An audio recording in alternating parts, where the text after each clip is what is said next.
9/8/66 का प्रातः class record चला है। धीरज धर मनुआ, धीरज धर। ओम शांति। मीठे मीठे रूहानी बच्चों प्रति रूहानी बाप धैर्य देते हैं।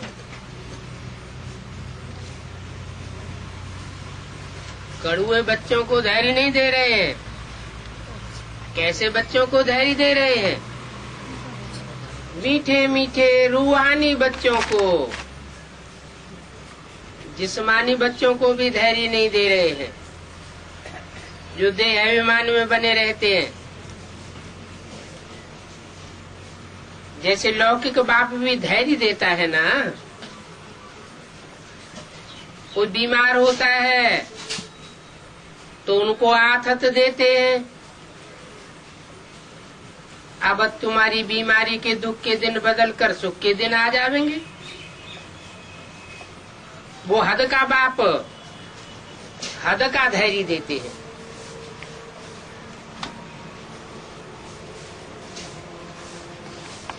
अब ये तो है बेहद का बाप।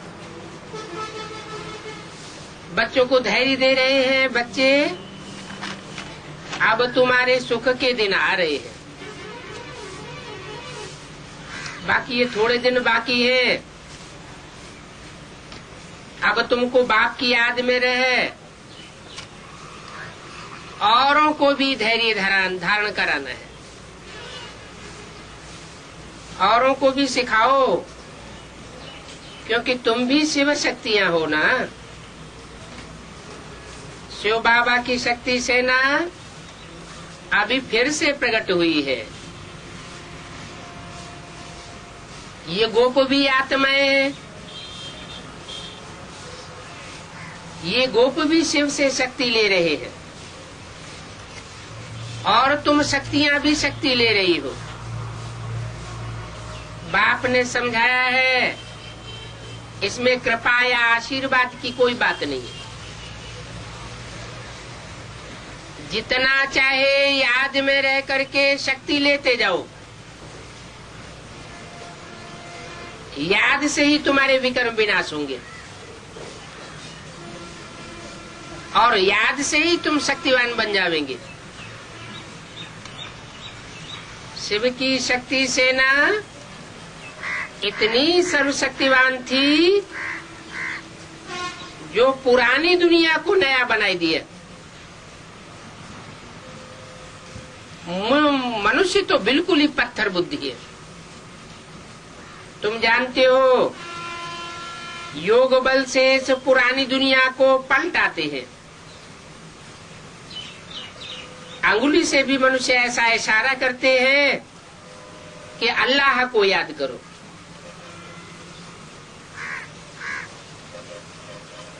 ऊपर को इशारा करते हैं ना। इसका मतलब है कि कोई ऊपर नहीं बैठा हुआ है, ऊंची स्टेज में रहने वाला है। उसको याद करो। तुम बच्चे अब समझते हो बाप की याद से ये पत्थर का पहाड़ अर्थात पुरानी दुनिया बदल जाएगी। ये पुरानी दुनिया पत्थर का पहाड़ है। पत्थर बुद्धियों का पहाड़ है। इसको पलटना है, क्योंकि अब हम परिस्थान स्थापन कर रहे हैं। बाप बच्चों को समझाते हैं, प्रदर्शनी पर खूब सर्विस करो और मेहनत करो। जो भी समय मिले उसमें बैठ करके सीखो। है बहुत सहज। बच्चों को तो हर प्रकार की शिक्षा मिलती रहती है। हर एक के कर्मों का हिसाब किताब है। कन्याओं के तो कर्म अच्छे हैं। क्या सिर्फ कन्याओं के कर्म अच्छे हैं, भाइयों के कर्म खराब हैं क्या? माताओं के कर्म अच्छे नहीं क्या? हैं? ये क्या बोल दिया? क्योंकि कन्याओं को संगम युग में बाप की तरफ से विशेष प्रेफरेंस मिलता है, भाइयों को उतना प्रेफरेंस नहीं मिलता है, माताओं को उतना प्रेफरेंस नहीं मिलता है, बांधेलियों को भी नहीं मिलता है। हाँ, बांधेली याद बहुत करती है, लेकिन बाहरी रूप से देखा जाए तो बांधेली माताओं को कोई प्रेफरेंस नहीं मिलता।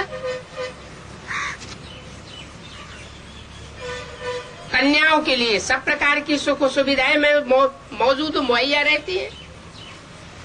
क्यों? ये पार्शलिटी क्यों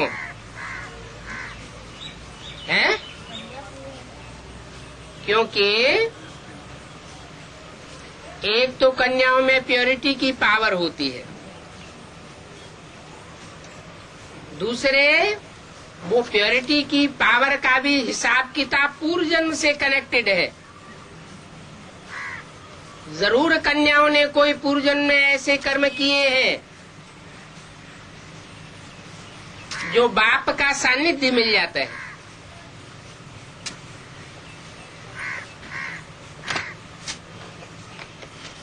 जो शादी की हुई माताएं हैं वो समझती इस समय अगर हम कन्या होती तो इन सब जंजीरों से छूटी हुई फ्री बर्ड होती, स्वतंत्र चिड़िया होती। क्योंकि कन्याएं फ्री बर्ड है, स्वतंत्र चिड़ियाएं हैं, जहां चाहे उड़ करके जा सकती है, उनको कोई भी प्रकार का बंधन नहीं है। क्यों?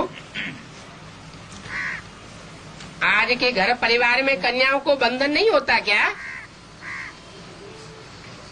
माता पिता का, परिवार वालों का बंधन नहीं होता है क्या? है? बहुत बढ़िया होती है। बंधन तो होता है, लेकिन कानूनी तौर पर उनको सुरक्षा मिली हुई है। अगर बालिक कन्या है तो कि कोई भी बालिक कन्या जहां चाहे वहां जाकर रह सकती है, उसको कोई रोक नहीं सकता। लेकिन मोह रोक सकता, तो बंधन है। मोह तो माताओं में होता है, फिर कन्या कहाँ है? मोह है, इसका मतलब माता है।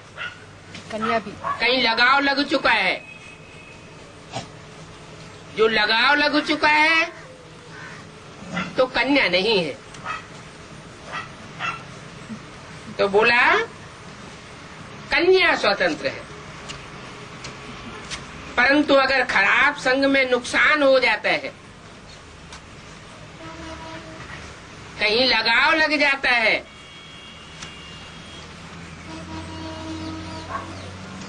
तो बंधन में आ जाती है। तो देखो स्त्री पुरुष बच्चों आदि की कितनी जंजीरें हैं, इसमें रिवाज आदि का कितना बंधन रहता है। माताओं को रिवाज का बहुत बंधन रहता है, कन्याओं को इतना कोई बंधन नहीं है, रीति रस्म रिवाज का। फिर इसका शूटिंग, चाहे शूटिंग हो चाहे ब्रॉड ड्रामा हो, दोनों में बात तो एक ही होती है। अब बॉम्बे भी कन्याएं तैयार हो रही है, अभी तैयार हुई नहीं है, हो रही है। लिखती है हम अहमदाबाद में जाएंगे। क्यों? बम्बई तो बड़ा शहर है,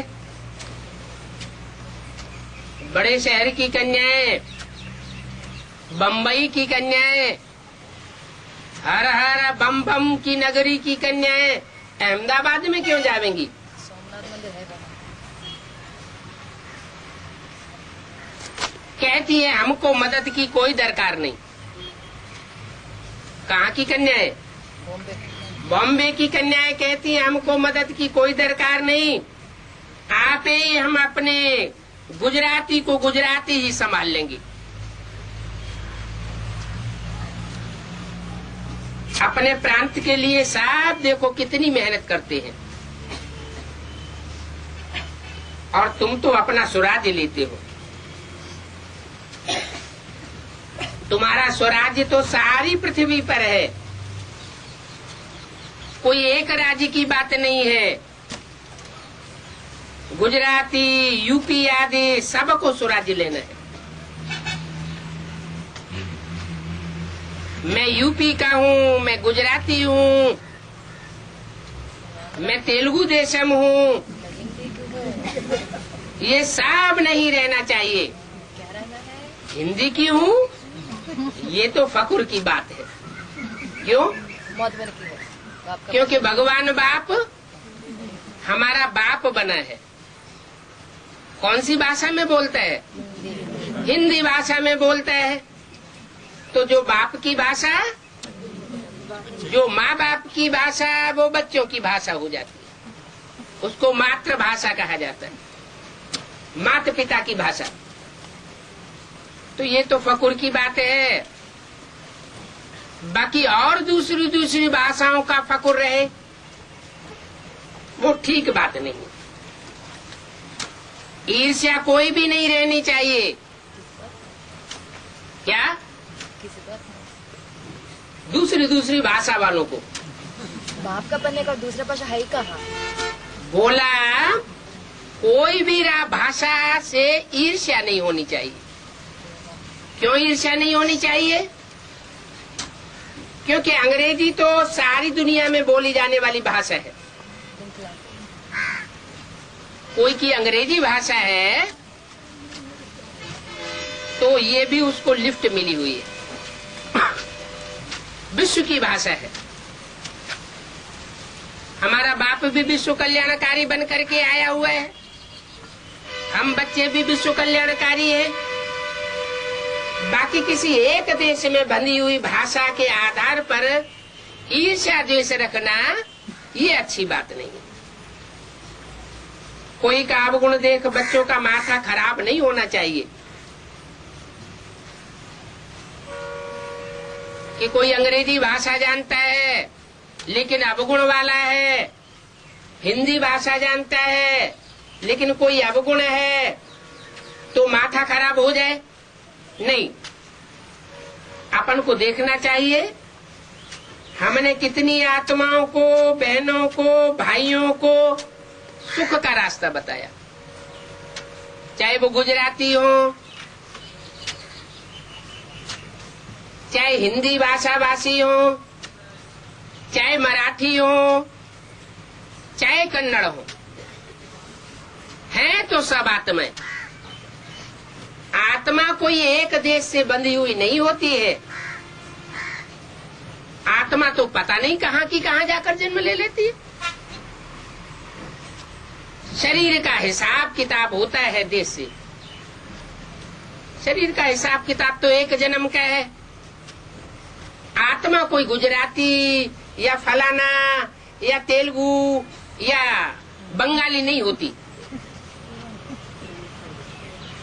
आत्मा परमात्मा बाप की संतान है, परम पिता की संतान है। तो हर बात में देखना चाहिए कि हमने दूसरों को सुख का रास्ता कितना बताया। अगर रास्ता नहीं बताया है तो कोई काम का नहीं। चाहे विश्व में फैली हुई अंग्रेजी भाषा का ही जानने वाला हो, चाहे बाप की बोली जाने वाली हिंदी भाषा का ही भाषी क्यों न हो, लेकिन अगर दूसरों को सुख का रास्ता नहीं बताता है तो काम की बात नहीं।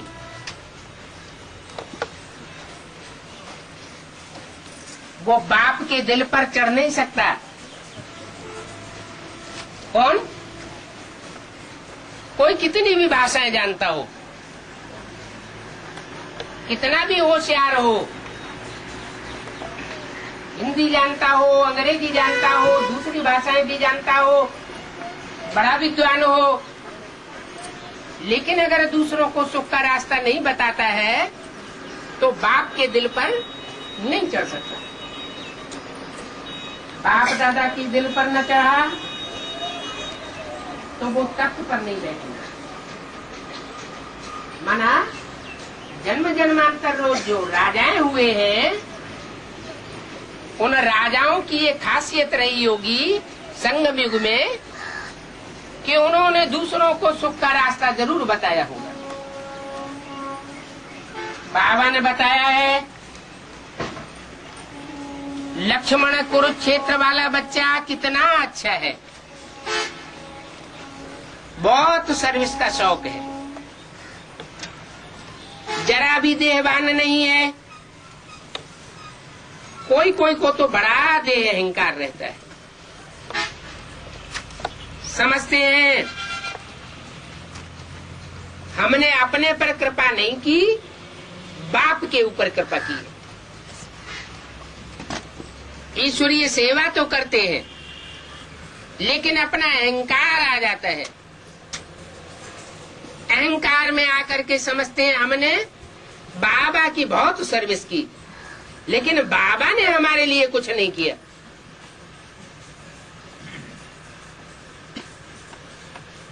बाप कहते हैं तुम कभी भी किसी के अवगुण मत देखो, एक दो से हमेशा गुण ही उठाना है।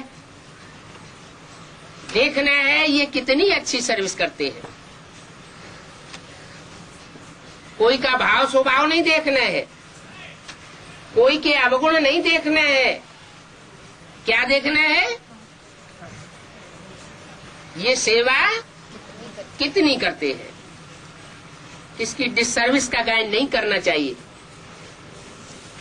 क्या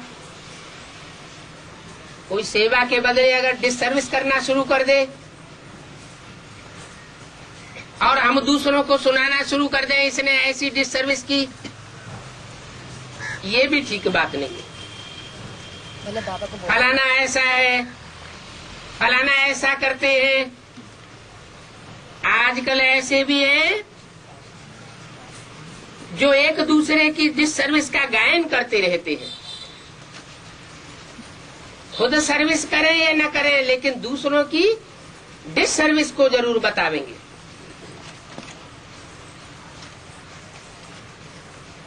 अरे तुम अपनी सर्विस करो, दूसरों की सेवा करो। ब्राह्मण बच्चों का काम है सर्विस में लग जाना। ब्राह्मण है तो ब्राह्मण का काम है ज्ञान सुनना और दूसरों को सुनाना, सेवा करना और दूसरों को सेवा योग्य बनाना। बाप बैठा है, बाप के पास सबके समाचार आ जाते हैं। कौन सर्विस करता है, कौन डिसर्विस करता है, किसमें कौन सा अवगुण है, ये बाप को देखना है। हमारा काम है हमारी सर्विस का स्टाफ कितना है और दूसरे कितनी सर्विस करते हैं। जो अच्छे सर्विसेबल बच्चे हैं उनको हम फॉलो करें। सर्विसेबल बच्चों को बाप याद करता है, दुनिया बाप को याद करती है और बाप सर्विसेबल बच्चों को याद करते हैं। तो कितने श्रेष्ठ बच्चे हुए, जरूर उच्च पद पावेंगे। हर एक की अवस्था को बाप जानते हैं। उनकी सर्विस को देख करके बाप महिमा भी करते हैं। देखो, अचल बच्ची पटना में गई है, कितनी अच्छी सर्विस कर रही है।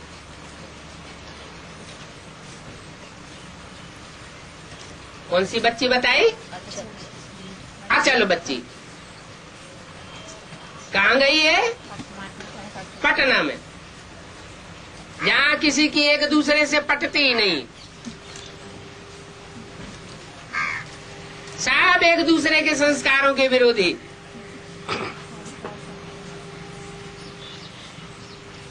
वहां जाकर के बच्ची सर्विस कर रही है। सेंटर को जाकर के जगाया है। बाबा देखो महिमा करते हैं, तो किसी के अवगुण न देखना और किसी की सर्विस को देखना, यही बहुत बड़ा गुण है। बाबा महिमा करते हैं, बच्चों को सर्विस का जोश आना चाहिए। हर एक बच्चे को अपना कल्याण करना है। इस रूहानी सेवा से ही अपना कल्याण होगा। दूसरी आत्माओं का तो कल्याण होता ही है, लेकिन पहले अपना कल्याण होता है। वो धंधा आदि वो तो जन्म जन्मांतर करते आए हो।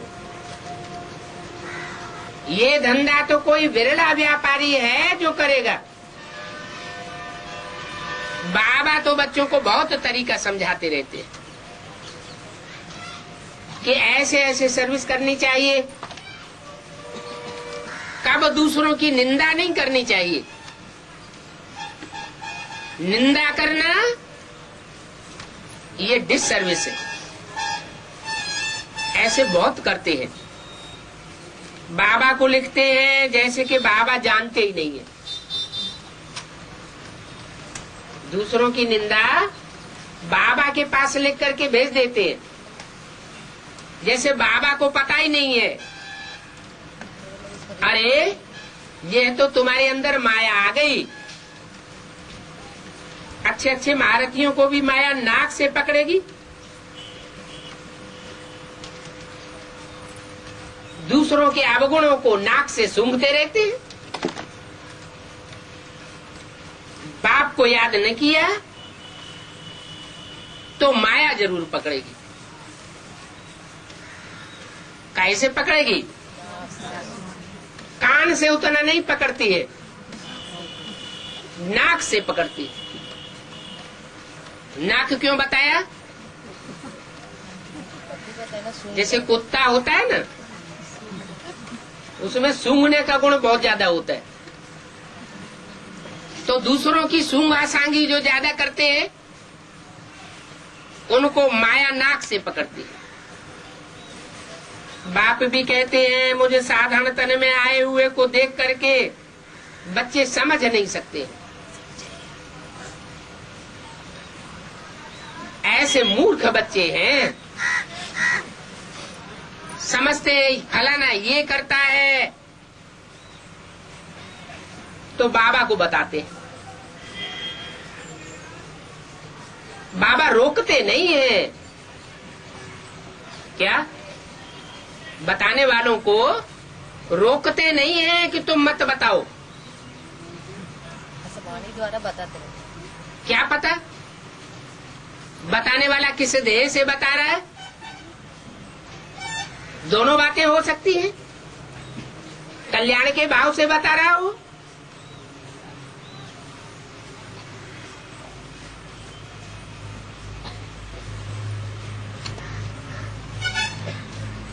समझाते नहीं है। एक दूसरे को समझाना चाहिए ना।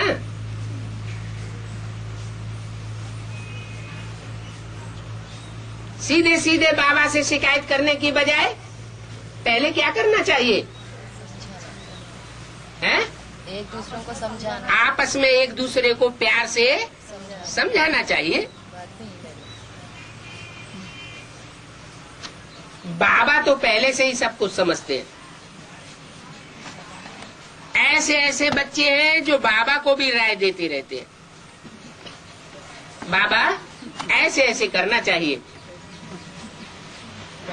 ये नहीं समझते हैं कि बाबा थोड़ा भी ऐसा करेंगे तो ट्रेटर बन पड़ेंगे। बाबा को भी अपनी मत देने लग पड़ते हैं, अपनी अकल बाबा के पास लिख करके भेजते हैं। 9-8-66 की वाणी का दूसरा पेज पहाका है ना। चूहे लदी हल्दी गरी, चूहे को हल्दी की गांठ मिल गई तो वो पंसारी बन करके बैठ गया।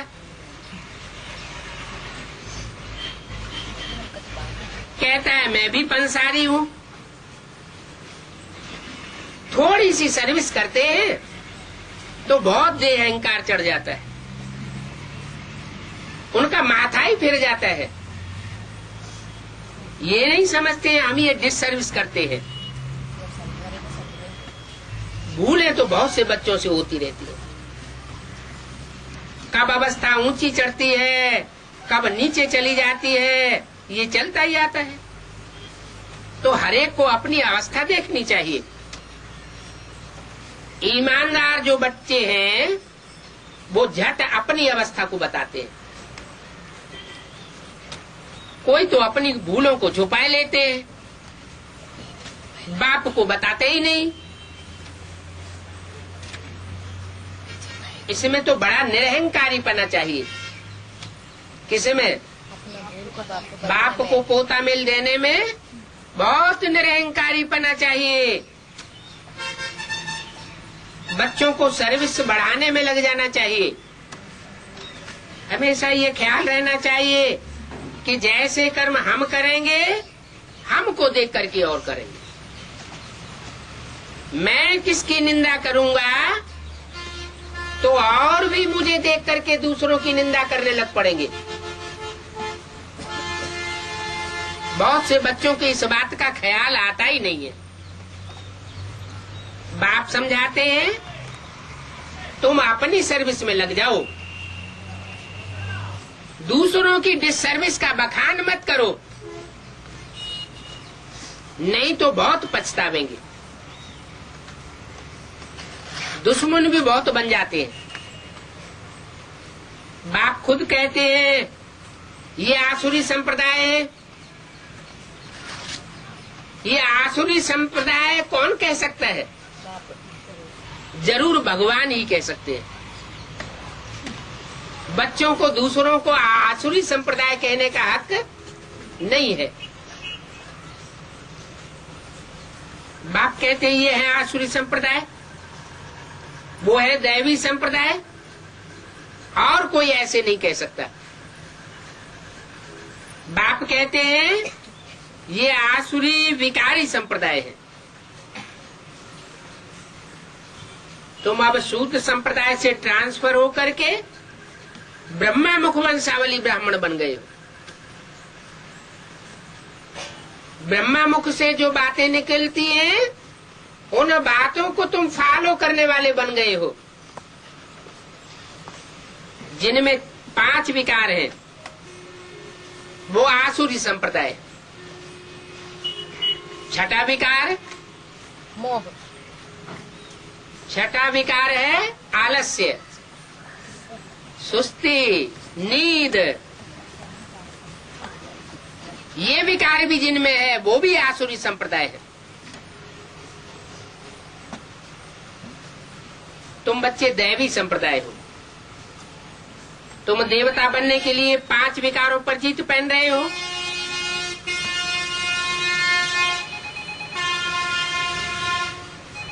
अब कोई देवताएं तो यहाँ है नहीं। देवताएं तो सतयुग में होंगे। अभी दैवी संप्रदाय बन रहे हैं। भगवान वाच कहते हैं परंतु पत्थर बुद्धि ऐसे हैं जो इन बातों को समझ नहीं सकते कि भगवान कौन है। भगवान को सर्वव्यापी कह देते हैं। शिव का मंदिर भी है, मंदिर बना हुआ है, फिर सर्वव्यापी क्यों कह देते? मंदिर माना घर, भगवान का घर बनाया हुआ है तो भगवान अपने घर में होगा ना, सर्वव्यापी कैसे हो गया? शिव परमात्मा नमः की भी कहते हैं, नमन भी करते हैं तो शिव को नमन करते हैं ना, बुलाते भी है, हे पतित पावन आओ, तो बुलाया कोई सर्वव्यापी को जाता है क्या? तो सर्वव्यापी कहना कितनी बड़ी मूर्खता है। तुम बच्चों को अब चांस मिलता है समझाने के लिए, क्या अब क्या चांस मिलता है? क्या समझाने के लिए चांस मिलता है? एक व्यापी है। कि बाप एक व्यापी होकर के आया हुआ है, सर्वव्यापी बाप नहीं है।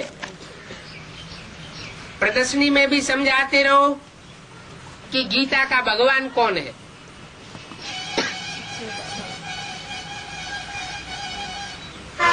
तुमको चांस मिला हुआ है,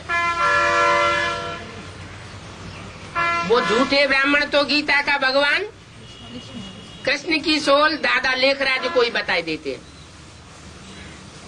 गीता का साकार भगवान दादा लेखराज ब्रह्मा को ही समझते हैं और दूसरों को भी बताते हैं कि गीता का साकार भगवान दुनिया में कोई हो नहीं सकता,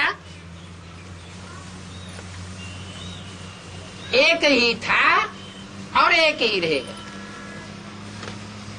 बाप कहते हैं ये सब झूठ बोलते हैं, झूठ बोलना, झूठ बताना, ये इनका धंधा है। तुम सच बताते हो तो प्रदर्शनी में समझाते रहो कि गीता का भगवान कौन है। कौन सी प्रदर्शनी में? जड़ चित्रों की प्रदर्शनी में। उन्होंने तो जड़ चित्रों की प्रदर्शनी बनाई दी, उसमें गीता का भगवान दिखाया हुआ है कि दुनिया वाले कहते हैं गीता का भगवान कृष्ण, और दूसरी तरफ चित्र दिखाया हुआ है निराकार शिव का। तो निराकार शिव जो है ज्योति बिंदु, वो गीता का गीत, ज्ञान का गीत कैसे गावेगा? ज्योति बिंदु ज्ञान का गीत गावेगा क्या? नहीं। अरे गीता ज्ञान अमृत तो तब कहा जाता है जब मनन चिंतन मंथन करके नई बातें निकाली जाए, मक्खन निकाला जाए। वो मनन चिंतन मंथन का मक्खन कृष्ण नहीं निकाल सकता, क्योंकि कृष्ण को तो मुरलियों में बोला है कृष्ण बच्चा है, समझदार नहीं है, बच्चा बुद्धि है। कृष्ण बच्चे को जन्म देने वाला भी कोई होगा, तो दादा लेखराज अगर कृष्ण बच्चा है तो उसको यज्ञ के आदि में जन्म देने वाला भी कोई होगा, जिसने ये बताया कि तुम्हारे साक्षात्कारों का ये अर्थ है कि तुम कृष्ण के रूप में आने वाली दुनिया में जन्म लेने वाले हो। इस दुनिया में तुमको ब्रह्मा के रूप में पार्ट बजाना है। तो वो हुआ जन्मदाता बाप, यज्ञ के आदि का वो व्यक्तित्व जिसने ब्रह्मा बाबा के साक्षात्कारों का अर्थ क्लियर करके बताया।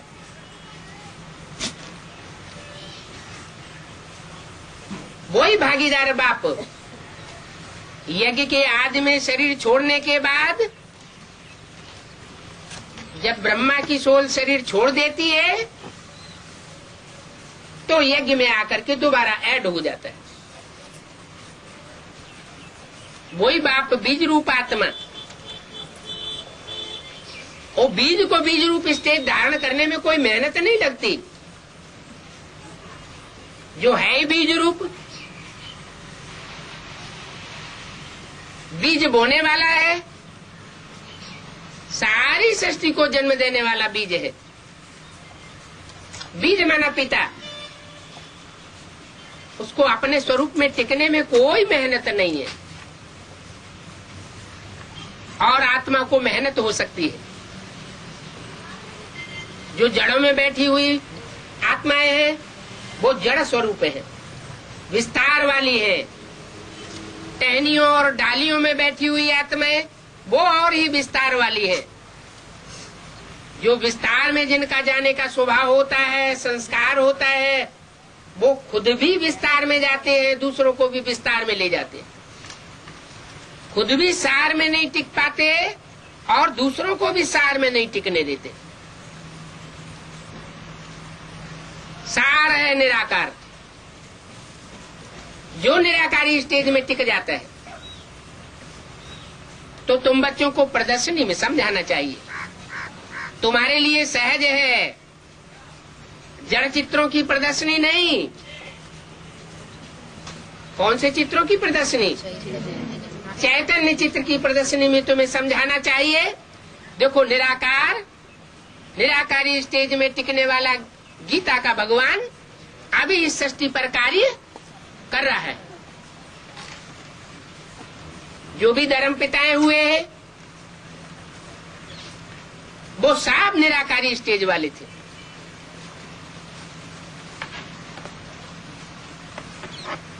उन बापों का भी बाप, सब धर्म पिताओं का भी बाप, वो तो कितनी निराकारी स्टेज वाला होगा।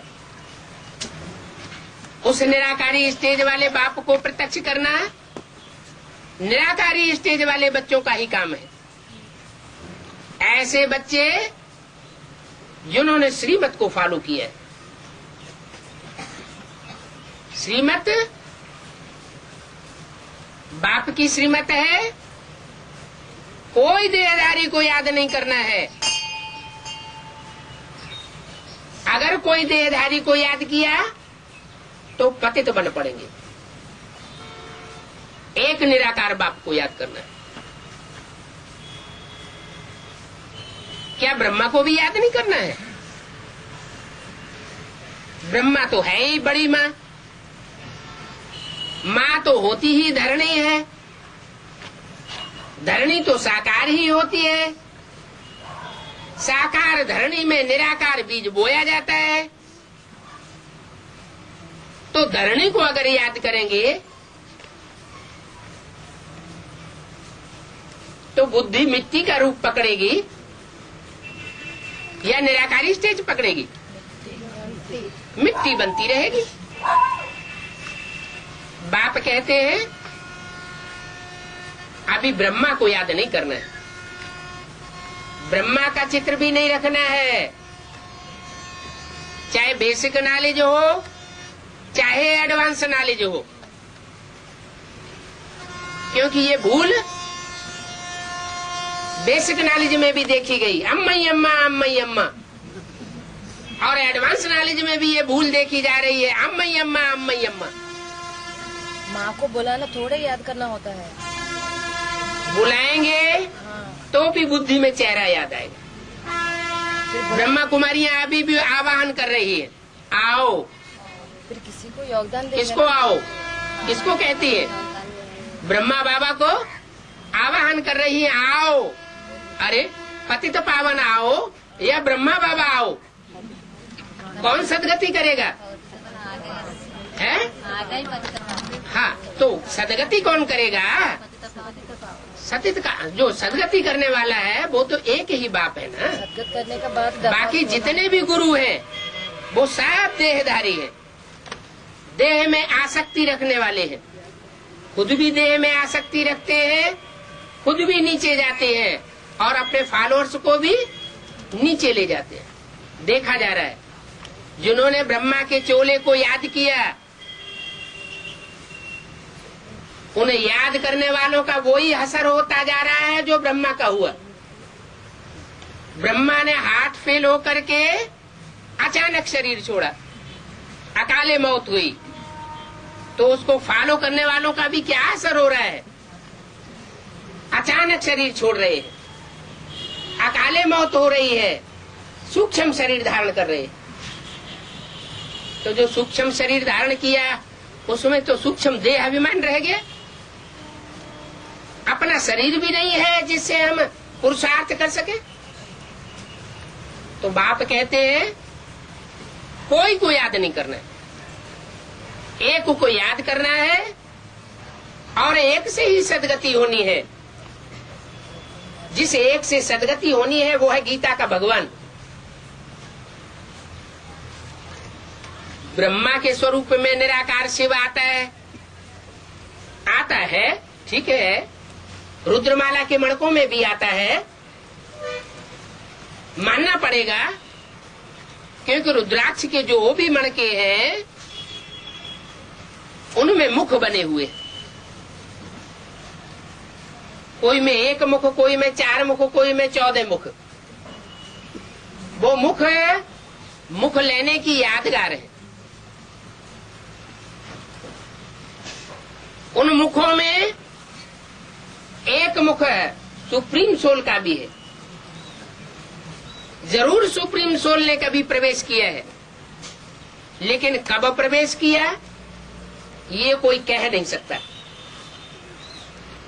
मुकर्रर रथ भी ये नहीं कह सकता कि मेरे अंदर शिव की प्रवेशता है। उसको कहने की दरकार ही नहीं पड़ेगी। भगवान कभी अपने को नहीं कहता है मैं भगवान हूं। जो अपन को भगवान कहते हैं, मुरली में उनको क्या टाइटल दिया है? हिरण्यकश्यप। हिरण्य माने सोना, काश्य माने तेज, पा माना पीने वाला।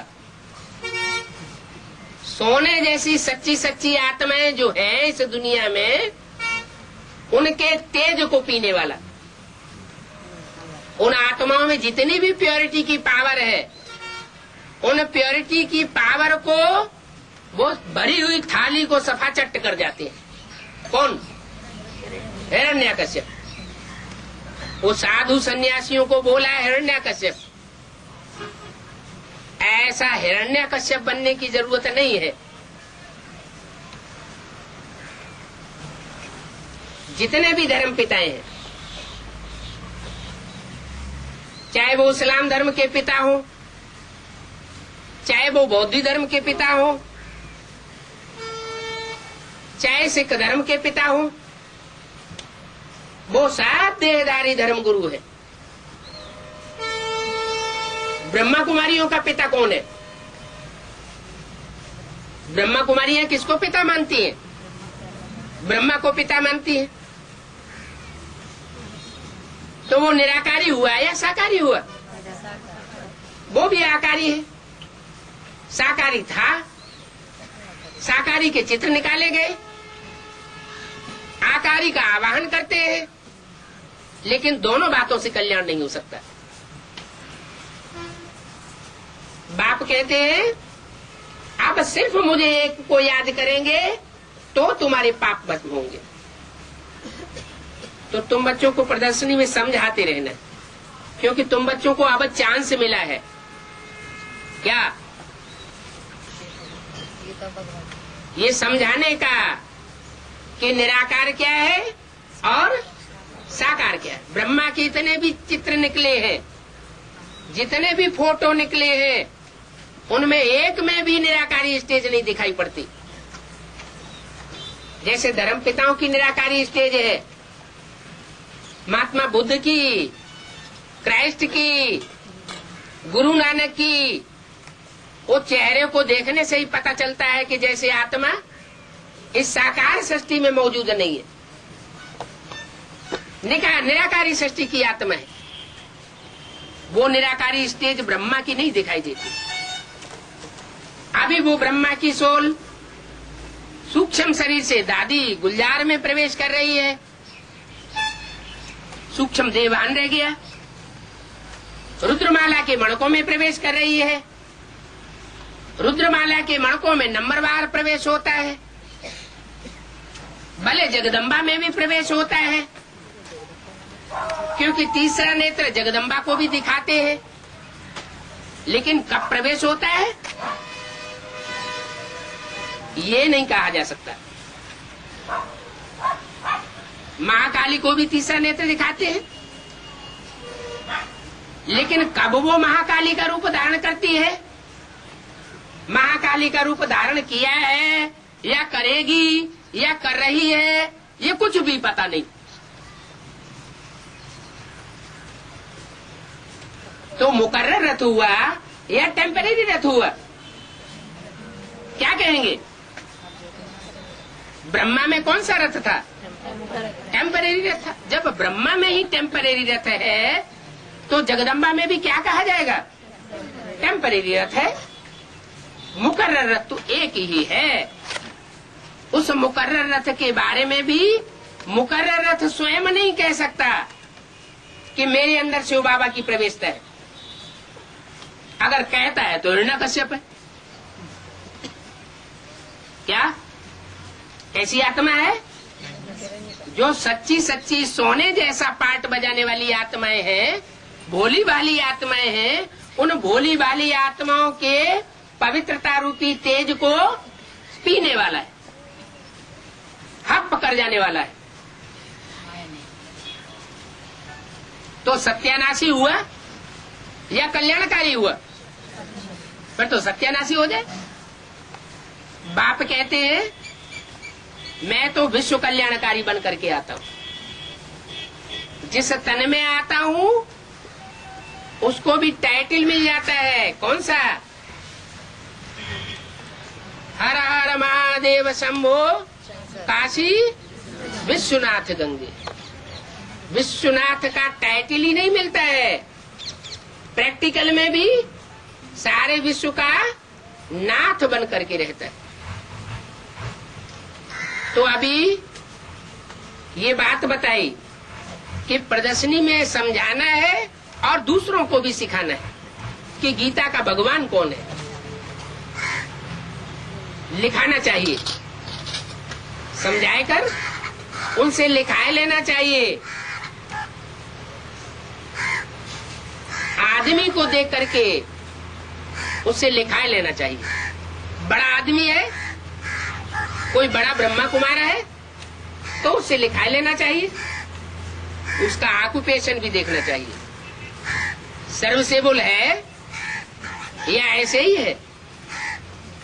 प्रदर्शनी में हर एक की नब्ज देखी जाती है, नब्ज देखने से पता पड़ जाता है। प्रोजेक्टर में तो किसी को समझा ही नहीं सकेंगे। क्या चित्र होता है ना, एक चित्र होता है फिक्स और एक चित्र होता है चलता फिरता। जो चल चित्र होता है उसमें समझाया जा सकता है जास्ती। तो बोला प्रोजेक्टर में कोई को इतना नहीं समझा सकेंगे, सन्मुख समझाने में बड़ा मजा आएगा। प्रदर्शनी बहुत अच्छी चीज है। कौन सी प्रदर्शनी? जड़ चित्रों की प्रदर्शनी नहीं, जो भक्ति मार्ग में दिखाते चले आए। हमारी है चैतन्य प्रदर्शनी।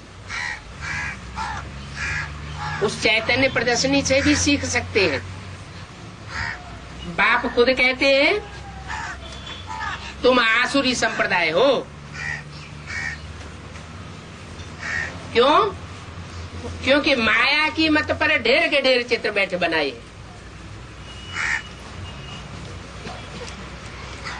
बाप ने जो चित्र बनवाए उन चित्रों को गुम कर दिया,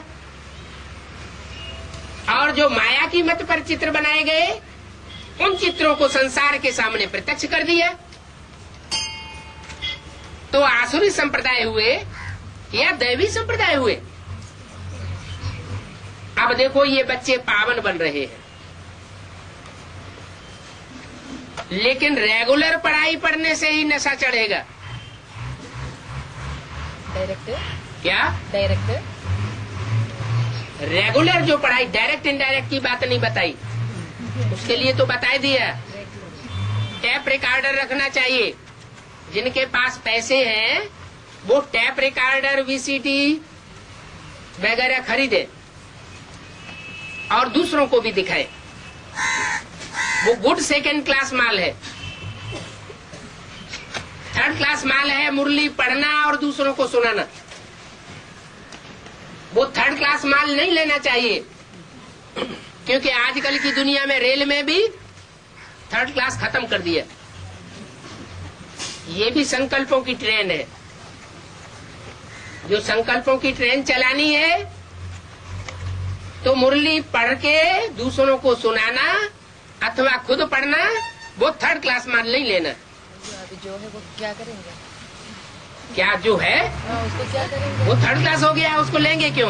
जो थर्ड क्लास होंगे वो थर्ड क्लास लेंगे, जो सेकंड क्लास होंगे वो सेकंड क्लास लेंगे, जो गुड सेकंड क्लास होंगे वो गुड सेकंड क्लास लेंगे। प्रूफ के लिए तो थर्ड क्लास भी दिखाना ही पड़ता है। किसको दिखाना पड़ता है? प्रूफ के लिए सर्विस में। ग्रुप प्रूफ सर्विस में प्रूफ के लिए। प्रूफ के लिए, हाँ। प्रूफ के लिए वीसीडी है, डीवीडी है। ईसीटी डीवीडी तो आपका बाबा बोले थे बोलेंगे। अभी तो डीवीडी निकल पड़ा है, एकदम क्लियर आता है। तो बोला रेगुलर पढ़ाई पढ़ने से ही नशा चढ़ेगा क्या? जो 7वें दिन पढ़ाई पढ़ लेते हैं संगठन क्लास में जाकर के, या महीने में एक बार संगठन क्लास कर लेते हैं, उनको वो निराकारी स्टेज का नारायणी नशा चढ़ने वाला नहीं है। नारायण नशा एक ही को चढ़ते हैं। पहले एक को चढ़ता है, फिर एक के बाद अनेक को चढ़ता है। दीपावली में जब दीपक जगाए जाते हैं तो पहले एक जमराज का दीपक जलाया जाता है, बड़ा दीपक, फिर बड़े दीपक से छोटे छोटे सारे दीपक जग जाते हैं। तो ऐसे नहीं कहना चाहिए एक का ही काम है, ये तो दूसरों को डाउन करने वाली बात हो गई। रेगुलर पढ़ाई पढ़नी, बांधेली हो तो भी घर बैठे बाप को याद करती रहो। रोज मुरली सुनती रहो। कैप रिकॉर्डर तो है ना। भाषा नहीं समझ में आएंगे तो भी चलेगा। भाषा नहीं समझ में आती है, जो हिंदी जानने वाले हैं वो उनसे उनको टीचर बना के बैठा लो तो विक्रम विनाश हो जाएंगे। घर में बैठे याद करना ये भी अच्छी बात है। किसके लिए? बांधेली माताओं के लिए। परंतु बाप को याद करना भी बच्चों के लिए बड़ी मुश्किल बात हो गई। कौन सी बच्चों के लिए? जो नॉन सर्विस में बोले, सर्विस में नहीं रहते हैं, बाप से 21 जन्म का वर्षा मिलता है। क्या? ब्रह्मा से उन ब्रह्मा कुमार कुमारियों को कितने जन्म का वर्षा मिलेगा? है ज्यादा से ज्यादा 20 जन्म का वर्षा मिलेगा। माना कुमार का दादी या विश्व किशोर भाऊ जो शूटिंग पीरियड में ब्रह्मा बाबा का सबसे जास्ती प्यार लेते रहे, जिम्मेवारी उठाते रहे, अभी भी जिम्मेवारी उठा रहे हैं, वो उनके सतीज में जाके बच्चे बनेंगे तो कितने जन्म लेंगे? 20 जन्म लेंगे। तो 21 जन्म का वर्षा उनको नहीं मिलता है। वो 20 जन्म लेने वाले द्वापर युग से इस्लाम धर्म में कन्वर्ट हो जाएंगे, क्योंकि सेकंड नारायण के बच्चे हैं। सेकंड नारायण, उसमें सेकंड धर्म पिता प्रवेश करेगा। नंबर 2 का नारायण, उसमें नंबर 2 का धर्म पिता प्रवेश करता है। नंबर 1 है शिव बाबा, ऊंचते ऊंच आदि सनातन देवी देवता धर्म की स्थापना करने वाला। वो ऊंचते ऊंचे नारायण में प्रवेश करता है। जो डायरेक्ट नर से नारायण इसी जन्म में बनता है। महानारायण है। तो 21 जन्म का वर्षा सिर्फ बाप से मिल सकता है। जिनसे 21 जन्म का वर्षा मिलता है उनको याद नहीं करते। अच्छे अच्छे भाषण करने वाले महारथी बच्चे भी बहुत अच्छा भाषण कर लेते हैं, लेकिन बाप को याद नहीं करते। न सवेरे उठ सकते हैं, भाषण पब्लिक में बहुत अच्छा करेंगे, लोग समझेंगे ये तो बहुत ज्ञानी तू आत्मा है। आ गए बरगलावे में, उठते हैं, सवेरे उठते भी हैं तो बैठने से उनको झुटका आने लगता है, इसलिए सो जाते हैं। प्यार ही नहीं है, पहचाना ही नहीं है, बिंदु को याद करते रहते हैं। अब बिंदु तो बाप नहीं है, बाप का तो नाम रूप देश काल सब कुछ है, और बाप तो इस साकार सृष्टि पर आया हुआ है, पतितों को पावन बना करके ले जावेगा, बीच में तो वापस नहीं जावेगा।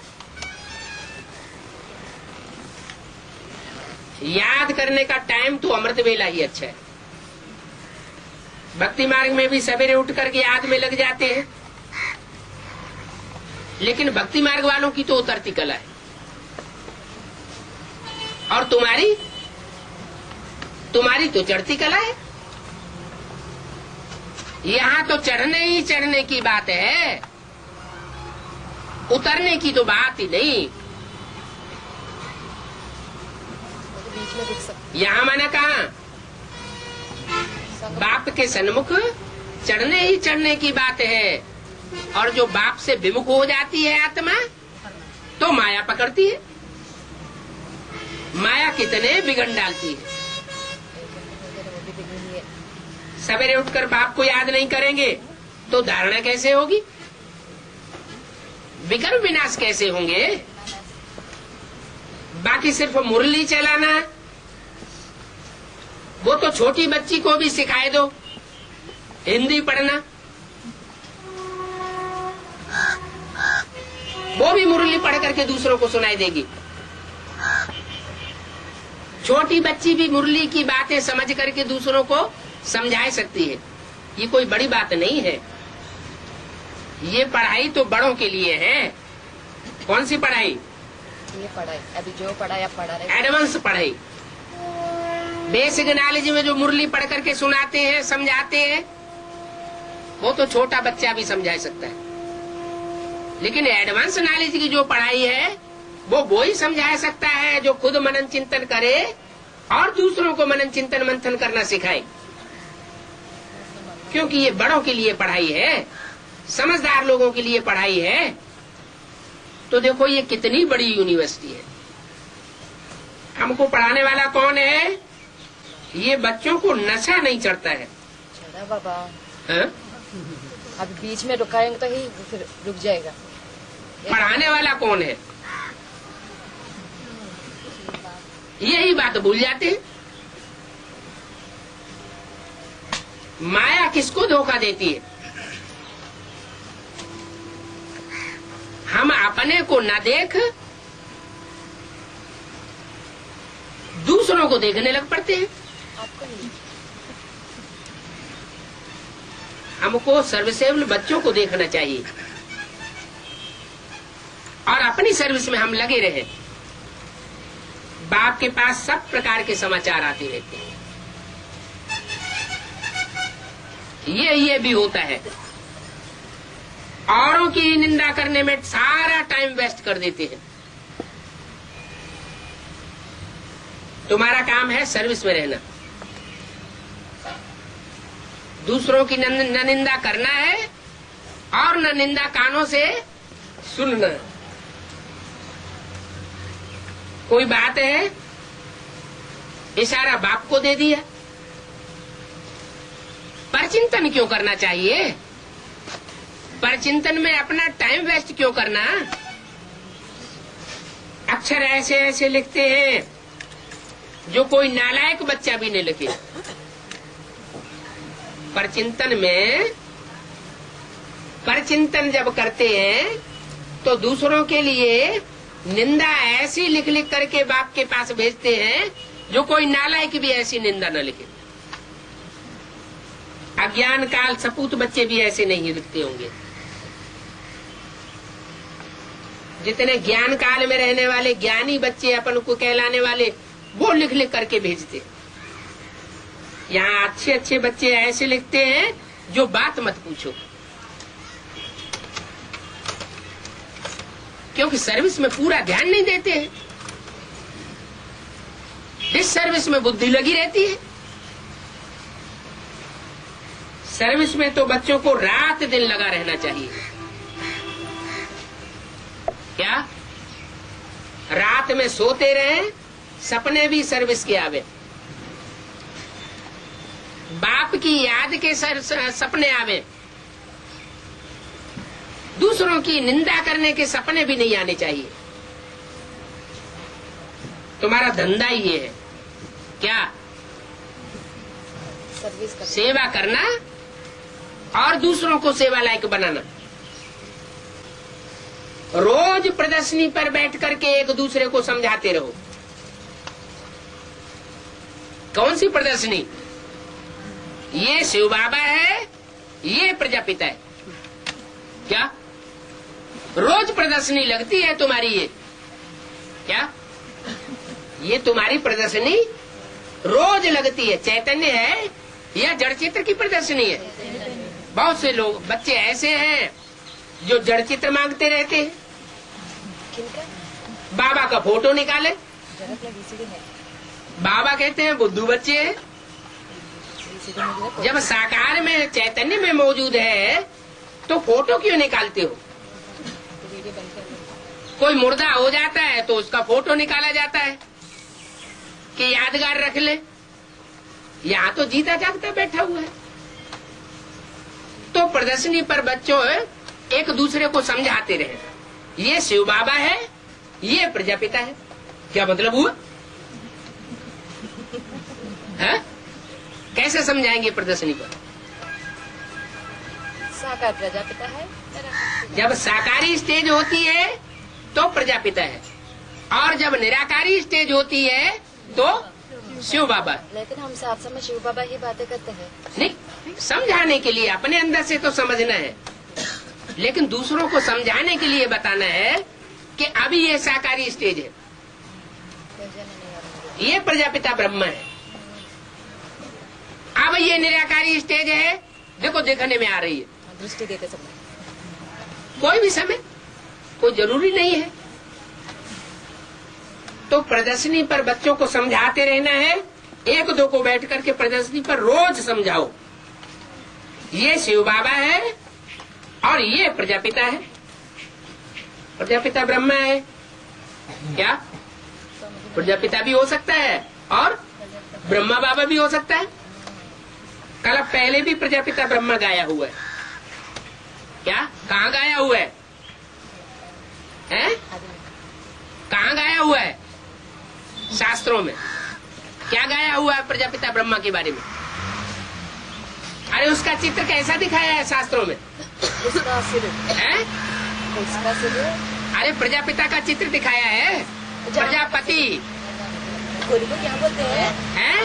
बकरी बकरी बता। बकरे का मैं माना बकरा हुआ।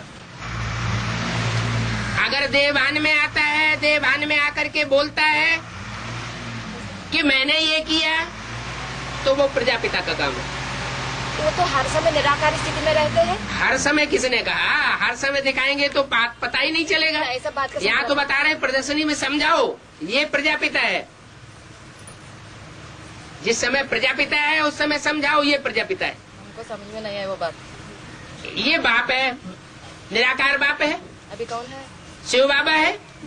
बोला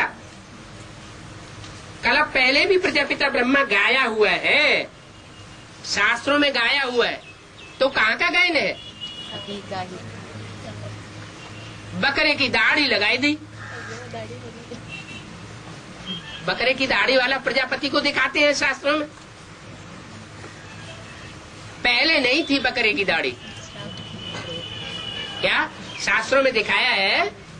पहले बकरा का मुख नहीं था, बाद में वो मुख काट दिया और उसको बकरे की दाढ़ी लगा दी। फिर हर समय वही रह जाते हैं, वही सिर। प्रभुता पाए काहे मद नाही। क्या जिसको प्रभुता मिल जाती है उसको फिर अहंकार चढ़ता है। मैं पन का अहंकार चढ़ता है। काहे मद नाही माने कोई ऐसा दुनिया में नहीं है कोई मनुष्य आत्मा नहीं है जिसको प्रभुता मिल जाए और फिर उसको अहंकार न चढ़े। तो भगवान मिला कहे कि वो शुद्ध अहंकार हो सकता है? भगवान हमेशा रहेगा क्या? जब विश्व की बादशाही मिल जाती है तो भगवान हमेशा रहेगा क्या? तब भाई तो 5 विकार होंगे ही नहीं। नीचे गिरेगा। फिर यहाँ नीचे गिरना भी होता है और यहाँ ऊपर चढ़ना भी होता है। यहाँ तो अनेक बच्चों का संग का रंग लगता है। किसको? प्रजापिता को। प्रजापिता को। तो जब अनेक बच्चों का संग का रंग लगता है तो अवस्था कैसी होगी? ऊपर वाला बच्चा नीचे जाती है। और जब ऊपर वाले का संग का रंग लगता है तो अवस्था ऊंची जाती है। चाहे वो राम की आत्मा हो, चाहे कृष्ण की आत्मा हो, चाहे इब्राहिम हो, बुद्ध हो, क्राइस्ट हो, चाहे जो समय हो, चाहे संगम युग का समय हो, चाहे वो द्वापर कलयुग का समय हो, अवस्था नीचे जाती है। सतयुग में भी अवस्था नीचे जाती है। लेकिन दिखते नहीं। कभी ऐसा होता है कि गिरने की गति इतनी धीमी होती है जो पता नहीं चलता है। जैसे इस्लाम धर्म वाली आत्मा इब्राहिम जिस व्यक्तित्व में प्रवेश करती है वो व्यक्ति द्वापर युग के शुरुआत से ही नीचे गिरना शुरू हो जाता है। तो उसकी गति तीव्र है काम विकार भोगने की, इसलिए वो जास्ती नीचे गिरता है। द्वापर युग के शुरुआत से ही नीचे गिर गया।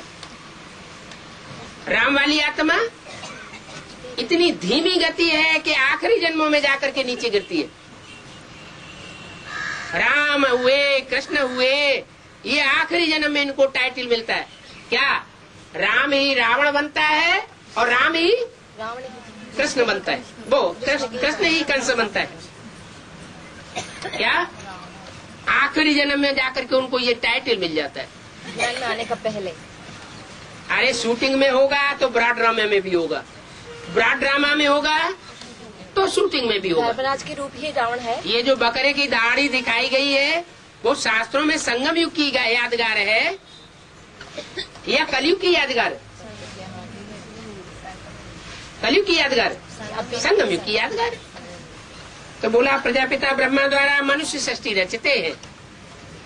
मनुष्य अच्छा कर्म करे तो देवता बन जाते, और मनुष्य भ्रष्ट कर्म करे तो राक्षस बन जाते।